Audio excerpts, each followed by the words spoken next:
A gente tem essa coisa da renovação mesmo, né? Parece que em dezembro a gente já tá assim, cansaço, aí começa um novo ano, dá uma esperança nova, né?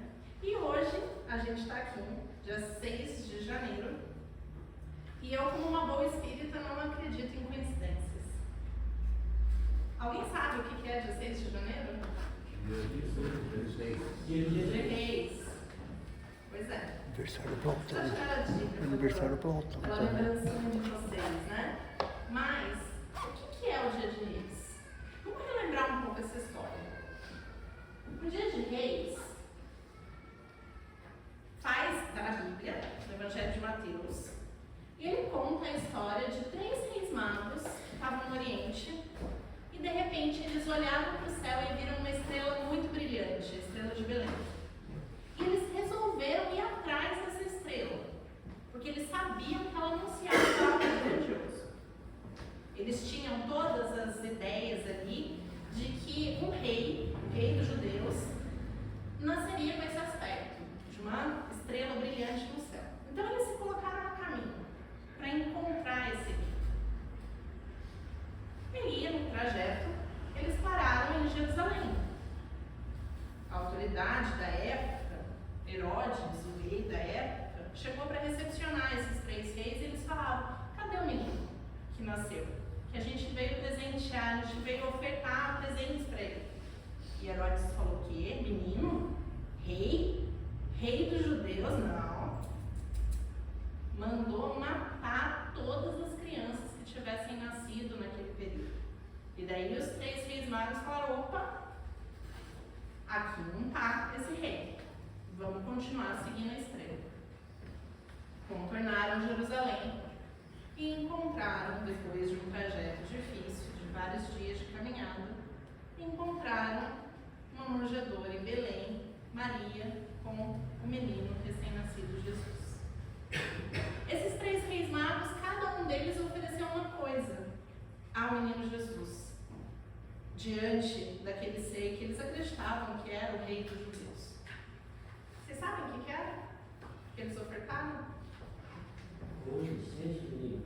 Ouro, incenso e mirra. 3 presentes. Bom, vou fazer uma parada aqui. Essas histórias a gente conhece, né? Tá na Bíblia, a gente conhece desde pequenininho, entende como funcionam as coisas minimamente, a gente sabe como se dá o funcionamento, mas será que a gente sabe entender o que essas histórias significam? Será que a gente conhece o ensinamento que está por trás dessa história? Porque tem um ensinamento, não é à toa. Então vamos parar para pensar nisso agora. O ano iniciou, 2025 está aí com o relógio aberto para a gente e a gente tem a possibilidade de realizar ações. O que é esse? O que esses 3 reis magos nos contam? O primeiro de tudo é que a gente tem uma capacidade humana de olhar para algo luminoso e saber que aquilo é diferenciado. Eles sabiam, os 3 reis magos, a gente também sabe. Quando a gente vê algo bonito, quando a gente vê um ato de caridade, um ato de amor, um ato de entrega, de serviço, de cuidado, a gente consegue reconhecer. A gente sabe identificá-los. Vamos trazer então esse trajeto dos 3 reis magos, que hoje se inicia, né, que hoje é simbolizado pelo encontro com o menino Jesus, vamos trazer para a nossa vida. O que é fazer esse trajeto a gente? Perceber essa luz de Cristo, essa consciência de agir de uma maneira reta, justa, amorosa, bondosa, gentil. Como é a gente fazer isso na nossa vida? A gente fazer esse caminho de consciência que os reis magos fizeram. Então, começando 2025, quais são os planos para o ano? Quem aí guardou semente de romã na carteira? Pulou 7 ondinhas? O que vocês desejaram no ano novo? Alguém quer compartilhar? Vou falar o meu então. Ninguém vai compartilhar. Aposto que ninguém pediu saúde. Saúde ninguém precisa. Pra quê, né? Perder uns quilinhos, talvez? Não vai fazer mal. Começar uma dieta nova, academia no começo do ano, gente, tá lá. É o período que eles mais faturam. Prosperidade, dinheiro, bens, promoção do trabalho, relacionamento saudável. Quem não quer nada disso? Uma família unida. Que as coisas aconteçam do jeito que a gente espera, né? A gente tem essas coisas, isso é bom. Isso faz com que a gente sonhe e ambicione algo maior para a nossa vida. Mas como é que a gente faz isso sobre a luz do cristianismo? Do que Jesus ensinou? Como é que a gente concretiza isso? Os 3 reis magos, quando eles foram perseguir aquela luz, não bastou eles olharem aquela estrela. Eles se colocaram no movimento. Igual pra gente nesse ano. Não adianta ficar só olhando e não fazer nada. Tem que ir atrás. Tem que ir atrás desse ideal, desse sonho, dessa meta que a gente coloca. Eles se colocaram em movimento. Mas foi fácil? O que acontece quando a gente chega em Jerusalém? Nos nossos planos, no nosso dia a dia. E que a gente encontra Herodes no nosso caminho. Porque todo mundo tem um Herodes, tá? Eu posso garantir isso. Falo por mim.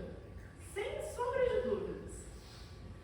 Sempre tem aquela figura que acha que é a autoridade, que acha que manda na história toda e que vai fazer o possível para ele ser o único e ninguém tirar ele de lá de jeito nenhum. Quem que é esse Herodes? O orgulho, o egoísmo, a vaidade, a cobiça, a zona de conforto que não faz a gente sair do lugar. Tudo isso é o nosso Herodes particular. Mas é muito fácil, né? A gente pensar, mas Herodes, aquele cara malvado que mandou matar todas as criancinhas, mas a gente não pensa que a gente tem um Herodes dentro da gente, que olha o bem que você vai fazer a favor do outro, ainda que aquilo seja desconfortável para você, e aniquila aquilo. Não vou fazer não. Imagina, doar 5% do que eu ganho? Não dá. Assim, o trabalho está muito difícil, não posso. Gastar tempo falando com o porteiro? Estou lotada de coisa para fazer, senão eu não vou dar conta de fazer todas as coisas que eu tenho. Nossa, e aguenta aquele parente chato, então? Que vem sempre falar dos problemas, toda vez, todo Natal, aquela coisa. Aquele tio que faz aquela piada inconveniente. Não tô afim não. Sou mais eu, vou ficar mais na minha. E aí a gente deixa o Herodes ir, ceifar a oportunidade que a gente tem de ter convívio com as pessoas que pensam diferente da gente. Ainda que isso signifique um desconforto. E daí a gente pensa, caridade, eu tenho que dar uma cesta básica. Eu vou num asilo, vou fazer um negócio assim, e não que essas coisas não tenham valor, tá? Porque elas têm muito. Mas não é só isso, caridade. A caridade pode ser você ligar para alguém numa fila de banco, de lotérica, de padaria, que as pessoas estão estressadas porque tudo está demorando. Uma fila de Ubatuba, o pessoal está descendo para a praia, que o negócio está horas ali, vibrar.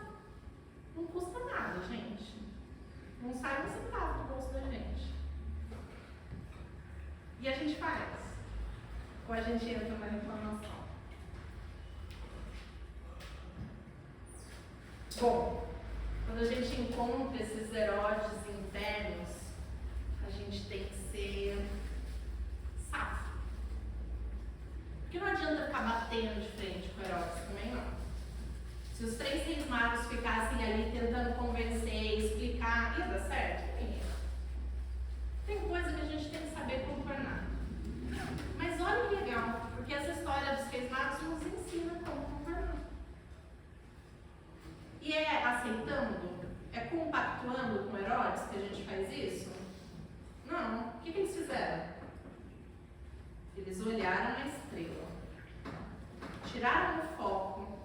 figura que se colocava como autoridade, como egocêntrica, como tudo, eles falaram assim, não vou ficar focando nisso. Eu vou olhar para a estrela e vou seguir caminho. E se colocaram a andar. E andar. E andar. E andar. Até chegar. E quando eles chegaram, eles perceberam que era ali. Não tinha como negar. A estrela estava ali, a coisa toda conspirou, eles sabiam que aquele era o lugar certo. Eles tinham seguido todos os sinais. Não tem erro, gente. A gente sabe no nosso coração quando a gente está agindo de maneira adequada. E é engraçado porque isso nos dá energia. Apesar de tirar a gente da zona de conforto, apesar de colocar a gente às vezes em situações que são difíceis, nos dá energia. Tem alguma força sobre-humana que é ativada nessa hora. Porque a gente carrega dentro da gente uma parcela de Cristo. Ele só vai mostrar isso do lado de fora, mas todo mundo já tem isso do lado de dentro. E é por isso que a gente reconhece quando a gente vê. Porque a gente tem aquilo na gente. Só que tantas vezes está tão escondidinho que a gente não consegue achar e colocar isso para fora. Mas quando a gente encontra, a gente sabe. Quando a gente age bem, a gente sabe. Quando a gente age com amor, a gente sabe. A gente sabe as intenções que estão no coração da gente. E aí, quando os 3 reis magos encontram Cristo, ainda menino, ainda por vir com toda a experiência dele, isso faz com que a gente pense na gente também, no nosso Cristo menino, que a gente tem que desenvolver, que está ali para florescer, para grandes feitos, para grandes coisas. Quando a gente encontra isso, a gente oferece ouro, incenso e mirra. O que é ouro? Ouro é a parte material. Ah, mas vamos deixar disso, que agora que todo espírito é evoluído, ninguém está nem aí para ouro, né? Imagina que a gente vai ficar falando de prosperidade, dinheiro, isso é errado. Jamais. Por que é errado? A gente vive na matéria. O que é o nosso ouro? É dinheiro? É dinheiro. Faz parte. Como é que a gente tem usado o nosso dinheiro?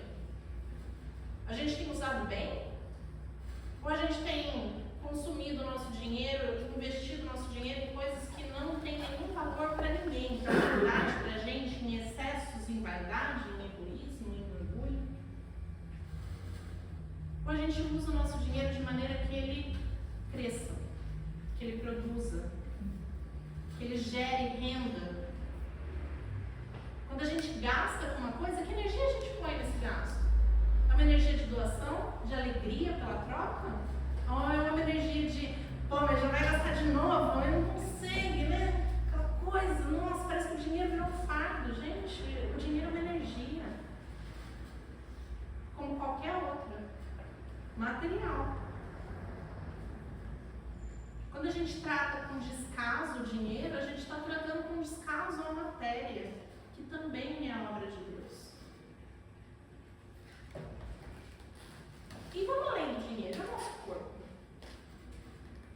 Como a gente trata o nosso corpo? Se amanhã Jesus aparecesse assim, materializado na nossa frente, e a gente pudesse doar para Ele tudo que a gente tem, o que seria isso tudo?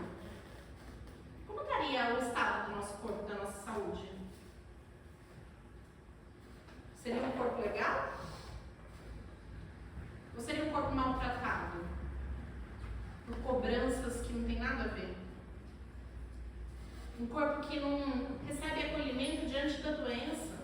Porque a doença não é um símbolo ruim, igual a gente pensa. A doença é um indicativo de que algo precisa ser ajustado, é um indicativo de saúde. Quando a gente olha a doença como algo que pode fazer a gente crescer e melhorar, a gente agradece a doença também. Ela está mostrando que algo ali precisa ser corrigido. A gente agradece as doenças? A gente agradece a nossa gente olha para o nosso corpo, quando a gente vê aquela barra de chocolate ou aquela pizza, você fala assim, isso daí vai fazer um bem danado pro meu corpo. Nossa, ó, vou comer isso daí a roda e vai ficar tudo certo.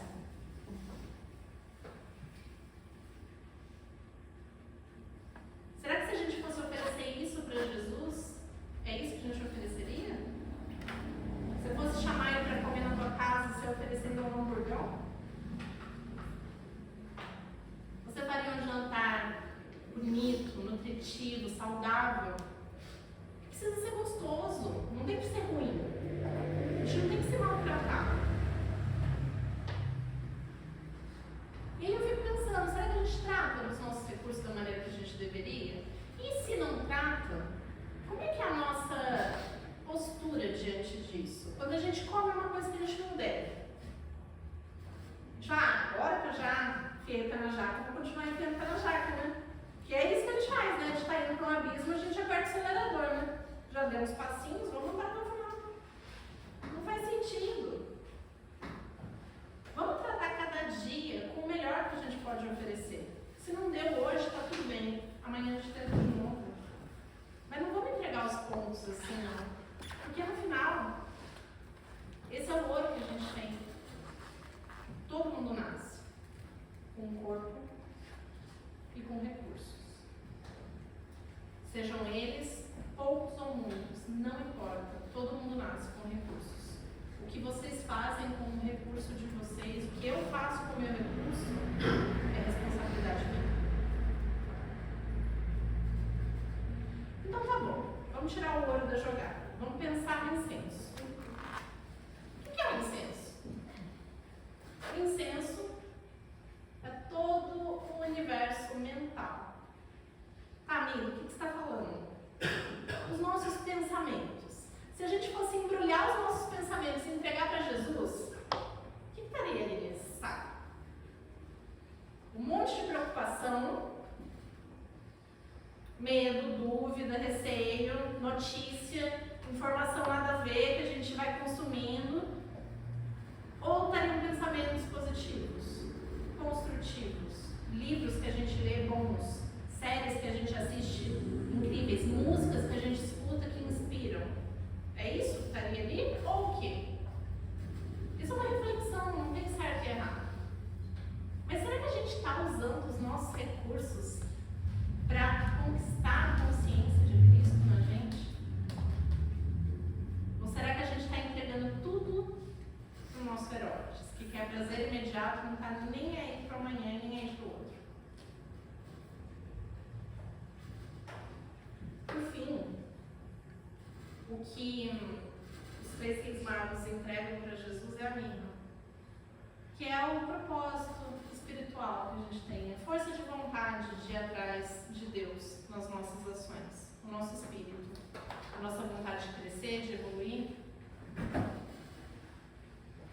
Como é que está isso? Onde que a gente coloca nossa motivação no dia a dia?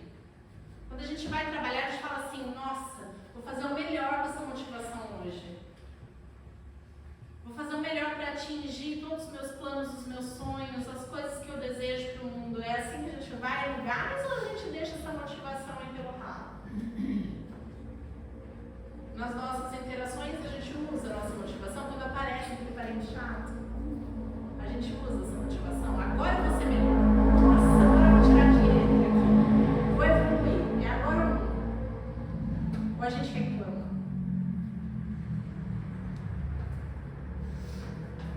Ou a gente quer fugir? Ou quando vem o trabalho no dia 6 de janeiro, você fala, putz, vou voltar a olhar para a cara daquele chefe chato. Viver tudo aquilo de manhã. Ou a gente vai com a motivação do Espírito, eu quero crescer, eu quero evoluir. O que será que tem para mim hoje? Como que eu posso ser canal de verdade, de união, de justiça, de amor hoje? Gente, a gente tem 365 dias no ano. Alguns 366. Para usar os nossos 3 recursos, materiais, mentais e espirituais, à disposição de Cristo.